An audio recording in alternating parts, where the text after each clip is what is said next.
Derek, they gotta get you a jacket, man. Yeah, it's not their fault. I had one. I threw it in the bin already. No, man. You're not cold, are you? I'm freezing. Really? See, that's the no. strategy you do. That's the strategy you go, oh man, I don't want to freeze out here, so we're gonna do this like 5 minutes and we get back in. I literally would keep my house at 40 degrees if I could. All right. My wife. I'm the cool one, yeah. My wife hates it. Mm-hmm. Oh, yeah. What about Halloween? Halloween good? That was good. Yeah, we had a whole bunch of kids just standing there like looking in the window. Hey, you good? You good, Lane? Aaron, you good? Because I ain't worried about anybody else. Okay. Good? Yeah. All right. Derek, what allowed you guys to be so much more efficient offensively in this last game? I think just finishing the drives helped everybody feel better about it. I thought the last few weeks we've been moving the ball well, and at times early on we moved it well in the second halves of games and things like that.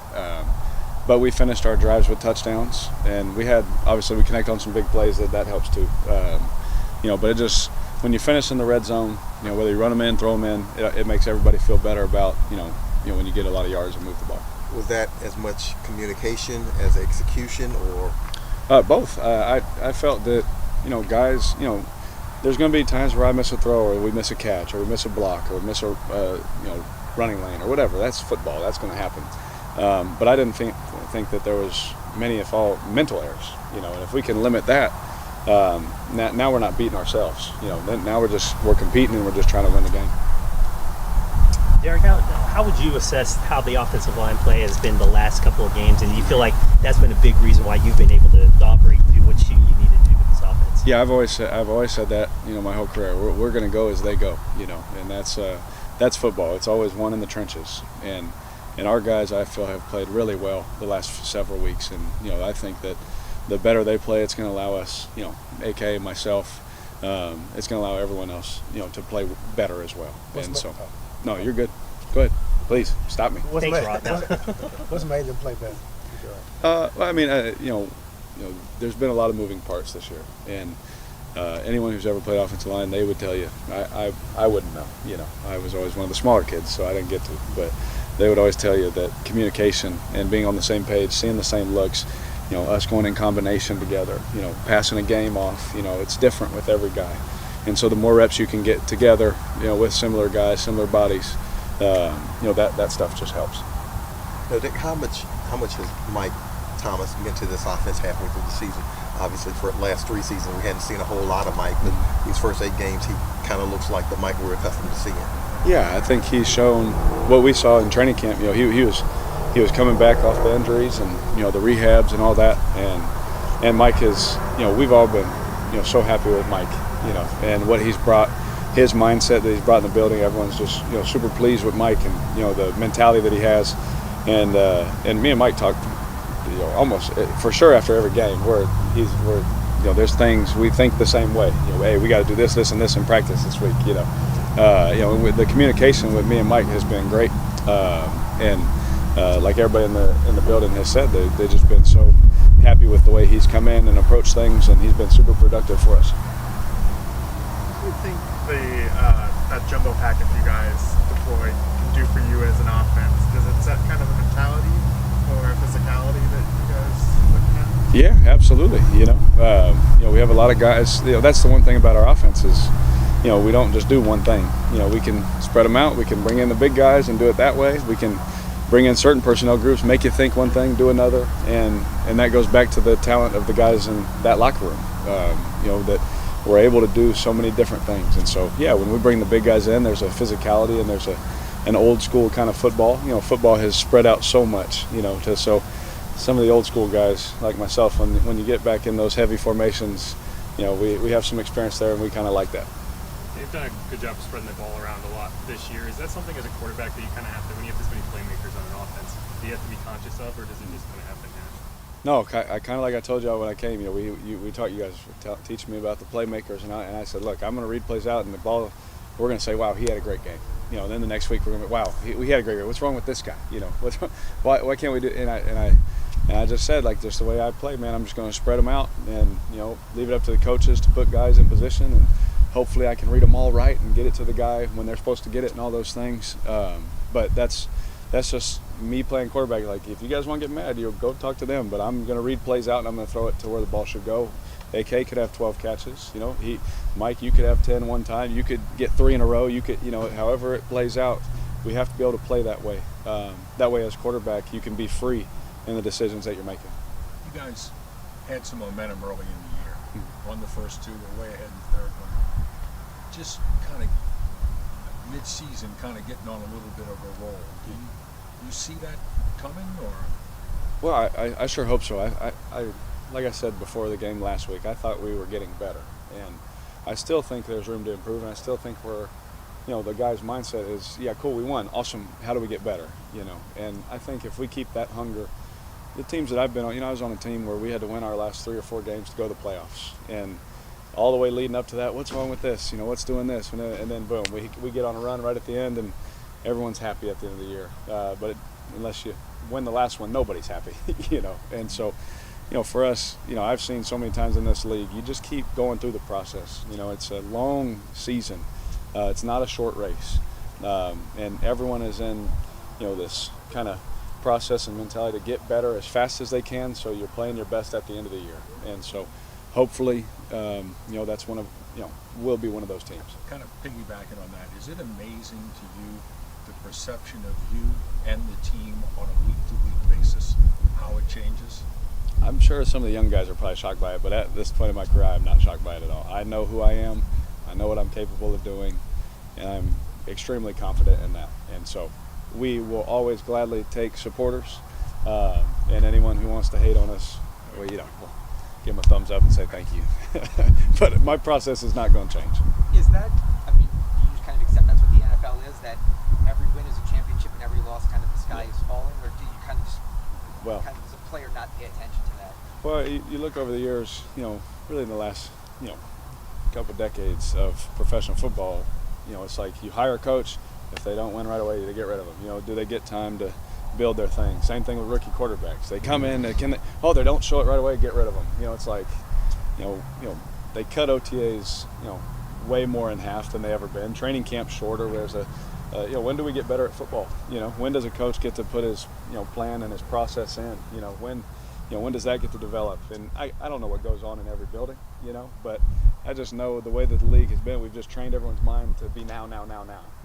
And so, for me, I've, learned from Russell Westbrook and saying, he said some words I probably wouldn't say, but he just doesn't really care what anybody thinks anymore. And so I adapted that probably about 4 or 5 years ago, and it's been good for me. Shahid came into the season saying he wanted to be a more all-around receiver after kind of focusing on one thing last year.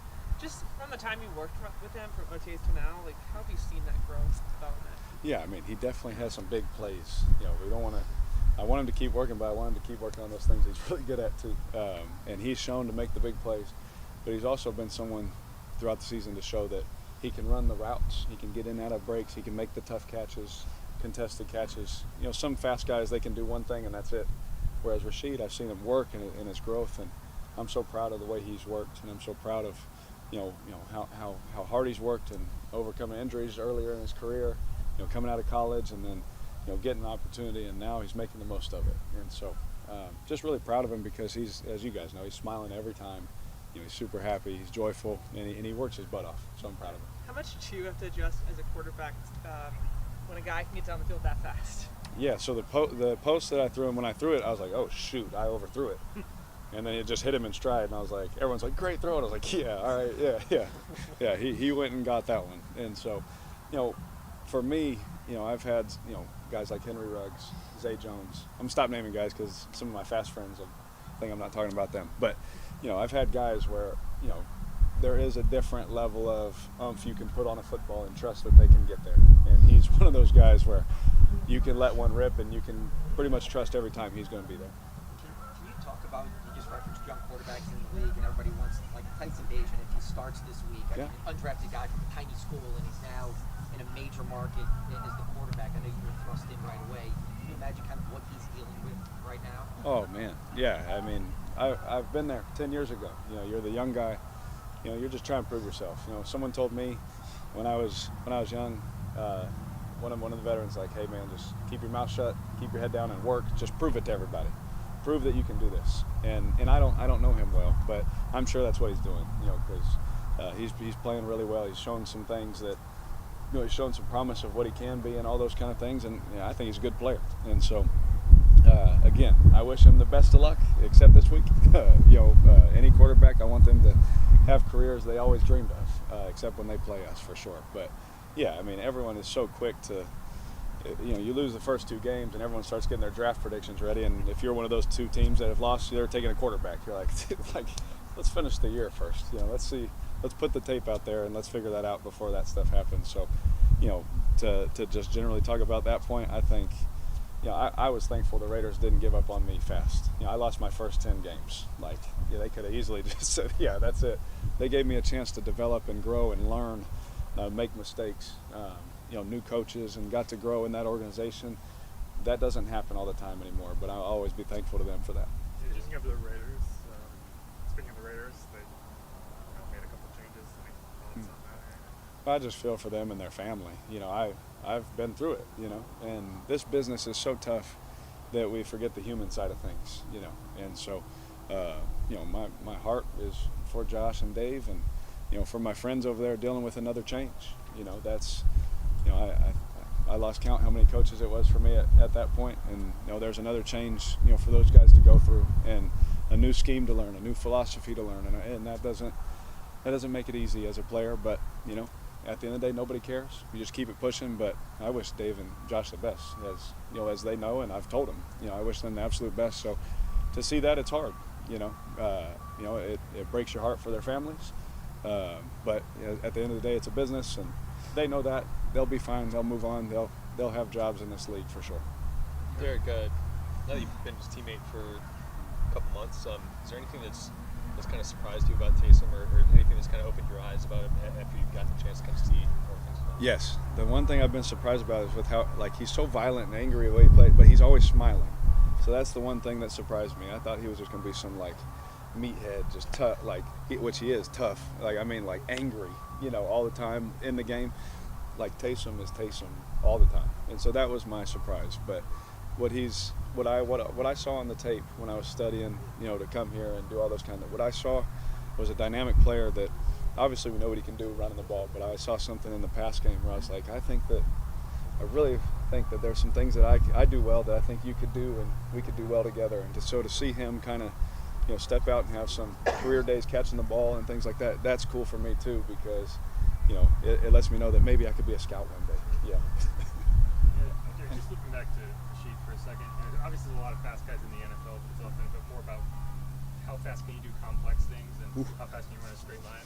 Yeah. Right? And is that something that kind of helps him stand apart, just play speed as opposed to, just straight line speed? Yeah, absolutely. So there's a lot of guys that are really fast, but when the ball's in there, they can't really adjust to it. And so they could be on that track. I've thrown to some guys that if they're on that track, if you throw it just inside, it's going to be incomplete. Or you throw it just over the top, he's a guy that can run that fast and still find the ball and go get to it.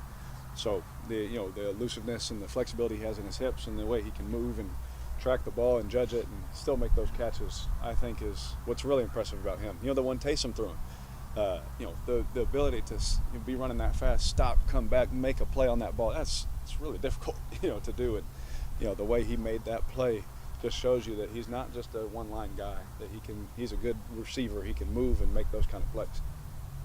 With Chicago, they're also going through some consistent upheaval, I guess. So you have an opponent with a new quarterback or a first-time starter, and then struggling in a lot of ways. Mm-hmm. What is just from your experience, what is the danger maybe of, or what's tricky about playing a team in that situation? Yeah, I never have looked at records. Obviously you're in the league, you know what guys are going through, but I don't look at records. I turn the tape on, and I just do my assessment the same way every single time. Because I've been there where you're like, oh, we're playing a team. Oh, that's their record. And then you turn the film on, you're like, oh, they're pretty good. And then they show up and they punch you in the mouth. Because you turn the tape on and you see talent, all over their defense. They're watching the offense. I'm watching the defense, and I see that defense fly around. They made a trade for another great pass rusher. They got good corners. The safeties or ball hawks. They fly around. Really athletic nickel. The linebackers can run and hit, and very smart. The D line, inside stout players. I play with Andrew. I know what he's about. Strong run gap. Stuffer. And so, if you don't bring it, in this league, you're going to get beat. And so our mindset is, to treat every game the same, no matter what someone's record is or what they're dealing with, because in this league, anyone can punch you in the mouth anytime. Go get a jacket on. Yeah, go get inside. Yeah. Thank you.